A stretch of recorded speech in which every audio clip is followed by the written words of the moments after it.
Welcome back to Rich Media Design Productions video on Photoshop CS5. Today I'm going to go over something that I kind of started a while back, and it has to do with with the tools of Photoshop. And this time I'm going to focus in particular to the pen tool. And the reason for the pen tool is because it is one of the most, let's say, used tool, and I would say the most not used tool. And the reason I say it is because a lot of people don't know how to use it, and those that do actually are earning most of the money when illustrating. The pen tool also is a tool that is used in a lot of drawing programs. Photoshop obviously uses it, and so does Illustrator. Illustrator basically uses that tool, and I think the reason for it being an important tool is that because it is one type of file that if you can work with it, it can be used on printing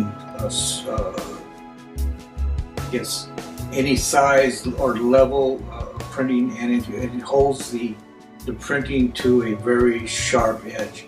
For example, if you had a small drawing and your client wanted to use that drawing in something larger than the 2 inches that it was normally designed at or worked on, but it was a vector drawing using the pen tool, they could actually blow it up to whatever size they want, and it would be perfectly fine. So without further ado, let's look at the tool. Here's, first of all, this is the pen tool over here, and if you notice, if you press down on the button, you'll see that the first one is the pen tool. Then you'll have what's called a free form pen tool, then an add, and then a subtract pen tool or point tool, and then you have a convert point tool. So before we get into the pen tool and how to use it, let's talk about the free form first, and then go into the plus, minus, and then the convert point tool. And you'll see some not immediate reason, but you'll see some reason for going there first. Okay, here we go. Okay, here's the freeform pen tool. Now, the freeform pen tool does exactly what it says. It allows you to draw in a freeform style. If I were to draw something, you'll see that the pen tool, and you'll see a little like a circle show up. It means that you made a connection with the end, and then you can close it. Okay. Now notice how this shape is formed. The problem with the freeform pen tool is that it's hard, very hard to control. Say if I went like this to try to trace this, I might not do it with my mouse. So I wouldn't use it for drawing necessarily. At least I won't. I'm going to erase this because that is not what I want there, and therefore it should go. Anyway, let's look at this. I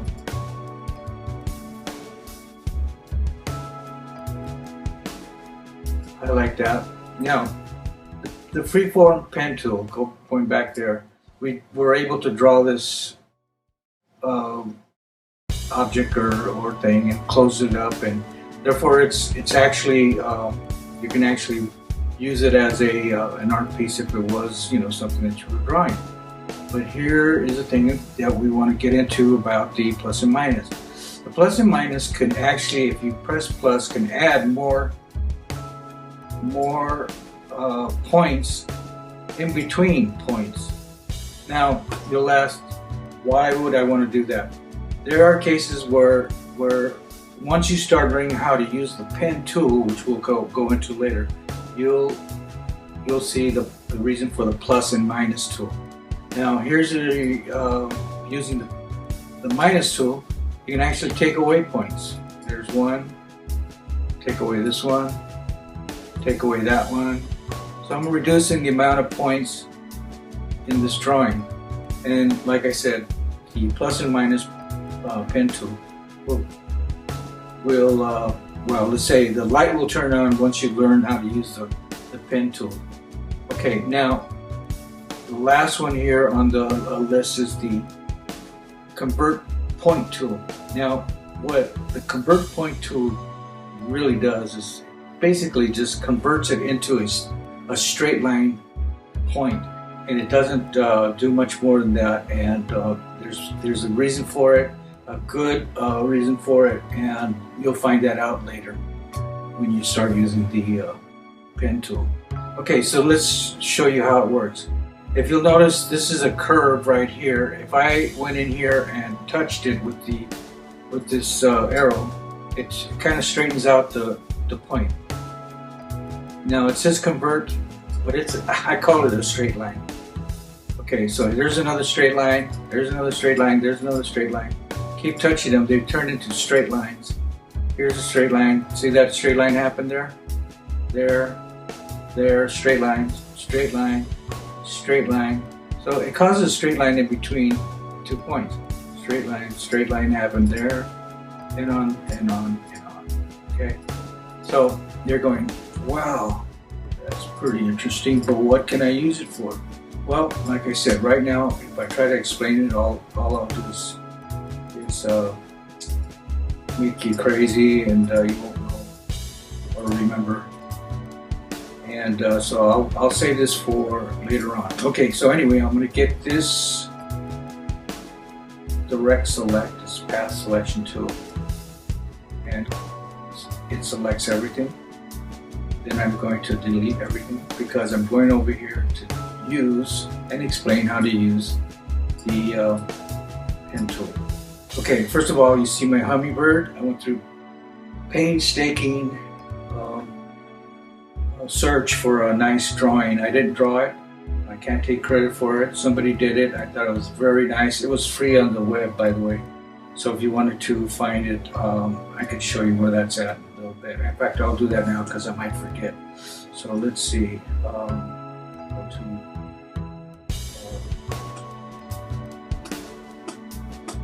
and where's my history? Vector.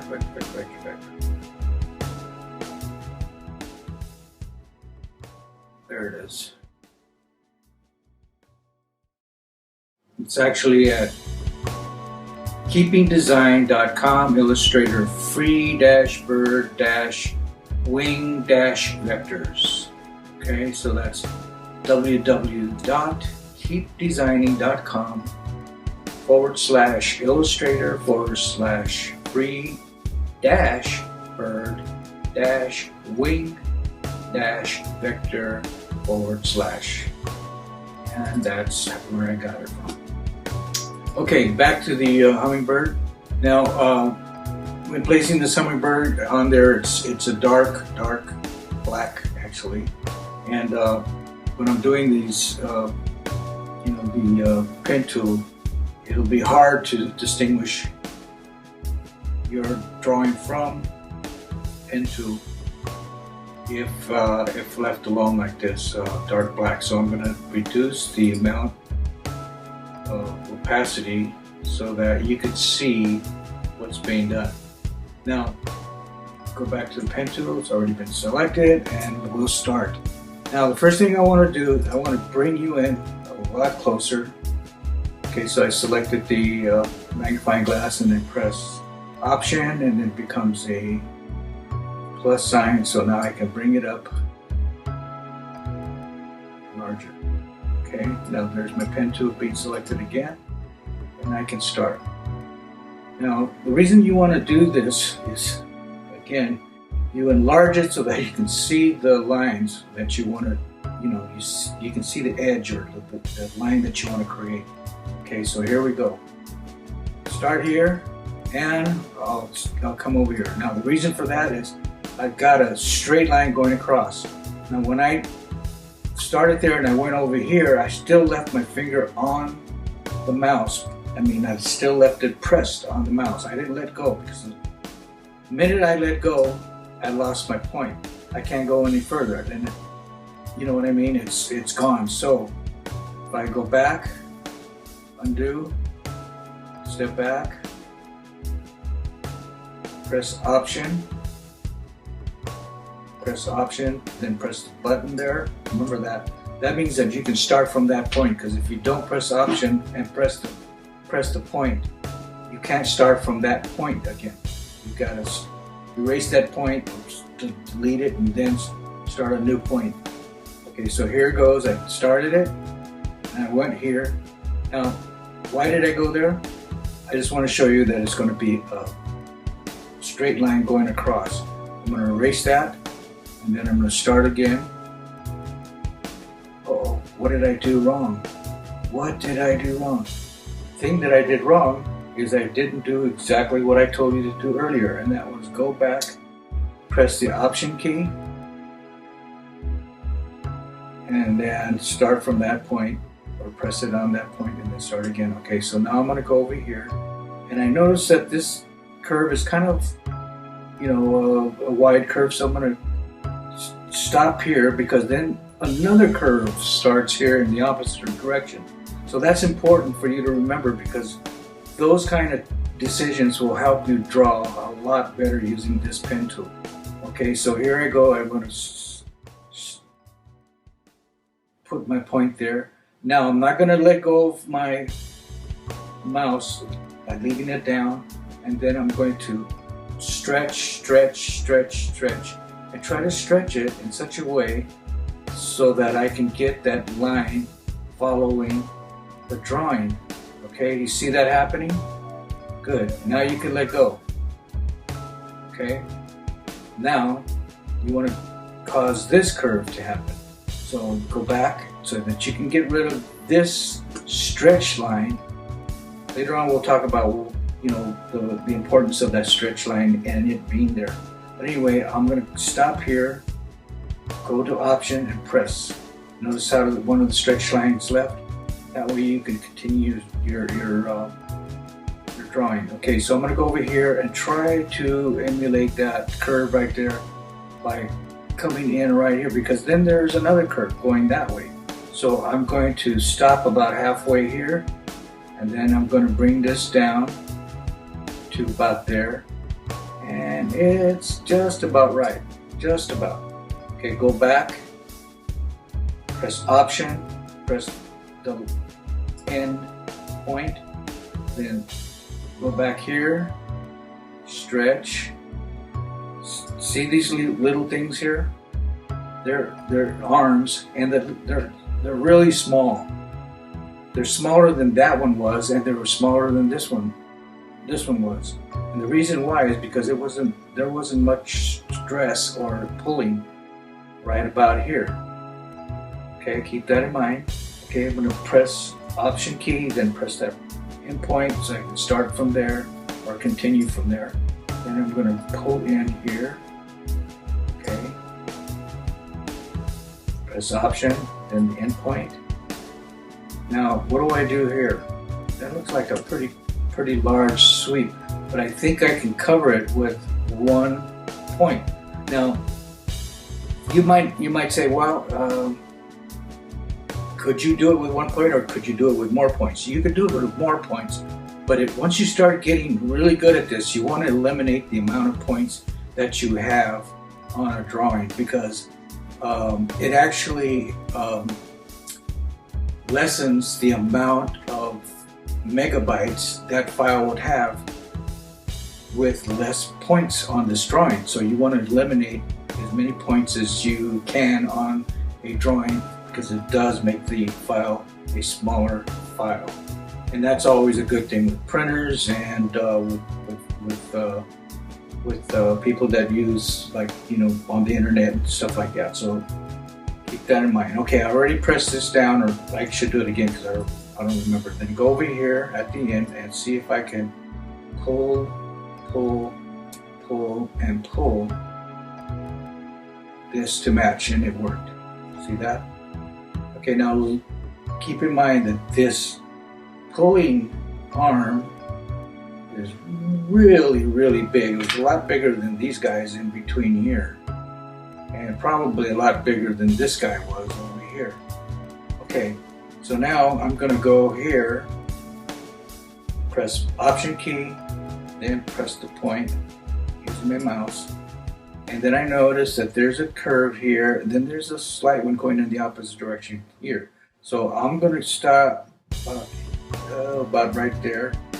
And you know, once you start doing this for yourself, you're going to make those decisions about where you're going to put that point or end that point. And sometimes you're not going to hit it right, and sometimes you aren't. And you know, don't feel bad. Start all over. You know, nobody's going to get hurt by the fact that you didn't pick the right point when you were drawing it, because you could always do it over. Okay, so anyway, here we go with mine, and I'm going to, right there, that seems to work fine. Okay, Option, press, and it's a slight curve right there, so there you go. Press, come in here. My decision is I think it's going to take 2. It's 1, press. Actually, it's going to take 3. Liking it that much. I'm showing a little white there, but you know what? At the end of the day, nobody's going to know it. Okay, then end it here. Come back, press. End it over here. This looks like okay, I noticed that this is kind of like a. I think it might work. I think I could end it using just 1. So anyway, I'll end it here. But look what happened. Okay, it caused a curve to go outside here. Okay, it caused a curve to go outside. In other words, pulling out this way when you wanted it to go that way. So that wasn't a good idea. So I'm going to go up here and back step, and it'll leave me where I ended last, or prior to the last. I'm going to press Option again, and that will, if you notice there's a little arrow, there's a little tiny V, upside down V, next to the pen tool point there. And if you look at the pen tool up here, you'll see it's the same V there. Well, the reason for that is because what you're really doing with this Option key is you're actually getting that point and making it into a straight line tool so that there's no pulling outside or inside. Okay, so let's do that. Then I'll connect it over here and connect it together. Okay, this is where you're going to run into problems. If you don't have any space out here to stretch it, then you're going to have to either go to your canvas size, make it larger so that you can have the room to pull that line, or you're going to have to use 2 points to make the same line.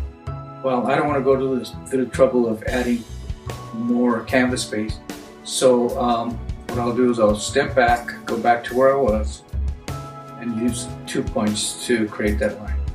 And you'll run into that problem. You're going to have to come back to this lesson from time to time just to remember the things that I'm going through with you right now. And then go back and practice. Just practice, practice, practice. That's all this means, is practicing and practicing and practicing. Okay, now bring that tool a little bit inward. Okay. Now, like I said, right about here I could have done a little bit better, so I'm going to go back, step back. I'm going to press my Option key, then press down on that. Come over here. Stretch, stretch, stretch. better. Nice. Okay, now, if I were to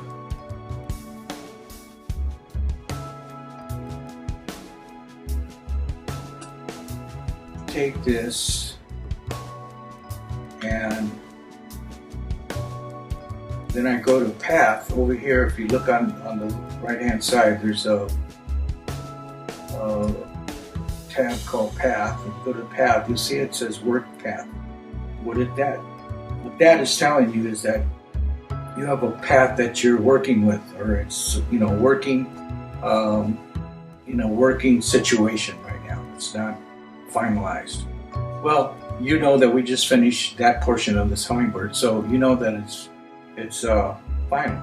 So if you go over here on the top right hand corner and say save path, you can actually go ahead and save it, or you can say make selection, and make selection will turn it into a live area where you can actually add a color. Now here's what I'm going to do first. I'm going to actually do a save path. Okay, you get a chance to name it, so we'll say head portion. Okay, and then I go back here and say make selection,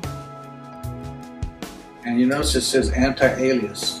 You want that to be the case pretty much all the time, because anti-aliasing is meaning that you can actually have a little blur of an edge where the edge is not chopped perfectly, black and white. There's actually a little gradation happening on that line, and that's more natural. Your eyes actually see things better that way. You actually see everything that way. Where the line, isn't perfect, it's kind of blended at the end. Okay, blended into the background, or the background blended into the edge. So anyway, I'll say okay, and you'll see that it's active. Now, what's active?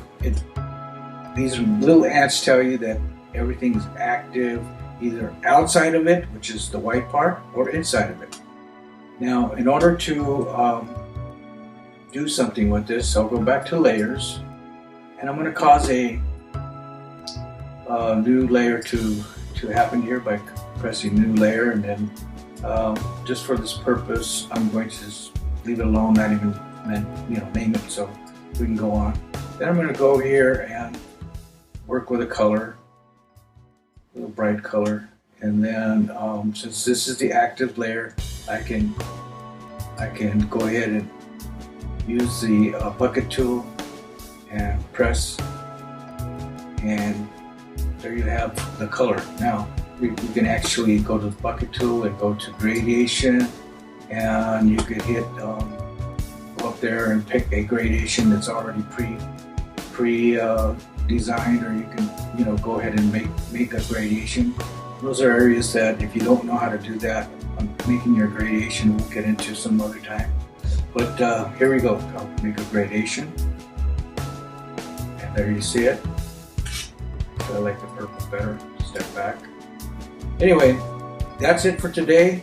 I'm going to cover a little bit more about the pen tool and the importance of using it, and how you can go back and forth from different programs using these, EPS, encapsulated postscript drawings, using the pen tool, and how you can kind of like modify things, and I'll even take you into Illustrator and show you how they handle things a little bit with the same tool.